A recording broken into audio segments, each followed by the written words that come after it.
Lokrajya news 24 नवा शोध नवी बातमी। सरहद स्कूल येथे आरोग्य तपासणी शिबिर संपन्न झाले। काशीबाई नवले हॉस्पिटल आणि सारथी फाउंडेशन यांच्या संयुक्त विद्यमाने आरोग्य तपासणी शिबिर कार्यक्रम संपन्न झाला। यावेळी सरहद स्कूल मधील सर्व कर्मचारी, शिक्षक, ड्रायव्हर यांच्या आरोग्याची तपासणी करण्यात आली।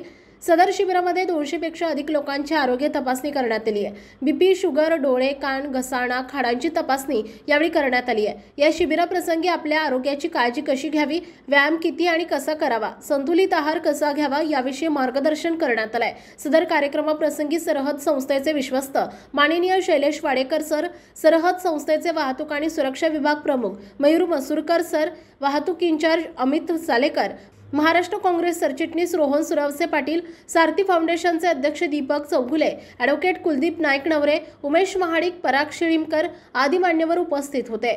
आज सरहद स्कूल येथे घेतलेल्या आरोग्य तपासणीच्या माध्यमातून ज्या पेशंटला पुढील वैद्यकीय तपासणी किंवा औषधोपचारांची गरज भासल्यास त्यांना पूर्णपणे सारथी फाउंडेशनच्या वतीने सहकार्य केले जाईल, असं मत सारथी फाउंडेशनचे अध्यक्ष दीपक चौगुले यांनी व्यक्त केलं आहे। ज्या नागरिकांना औषधोपचार किंवा ऑपरेशन यांची गरज भासेल परंतु आर्थिक परिस्थिती खराब असणाऱ्या सर्वांना सारथी फाउंडेशनच्या आणि महाराष्ट्र काँग्रेस पार्टीच्या वतीने पूर्णपणे सहकार्य केले जाईल, असं मत महाराष्ट्र काँग्रेस सरचिटणीस रोहन भैया सुरवसे पाटील यांनी व्यक्त केलं आहे। महाराष्ट्रातील महत्त्वाच्या आणि ताज्या बातम्या पाहण्यासाठी आजच आमच्या लोकराज्य न्यूज 24 न्यूज चॅनलला YouTube वर सबस्क्राइब करा आणि बेल आयकॉन प्रेस करा।